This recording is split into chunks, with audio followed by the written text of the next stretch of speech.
Are you looking to cancel an offer on eBay but aren't sure how?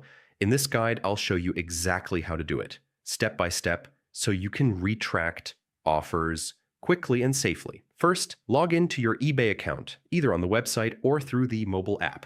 Once you're in, head over to the My eBay page and navigate to the Bids/Offers section. Here you'll see all the offers you've made. Next, locate the specific offer you want to cancel. Once you find it, click the retract button next to that offer. eBay will ask you to select a reason for the retraction from a drop-down menu. Make sure you choose a valid reason to avoid any issues. After selecting your reason, confirm the retraction by following the final prompts. And that's it. Your offer will be canceled and the seller will be notified automatically. Retracting an offer is simple when you know the steps, and doing it the right way ensures you stay in good standing on eBay. Thanks for watching. If this guide helped you, be sure to check out more tips to make your eBay experience smoother and more efficient.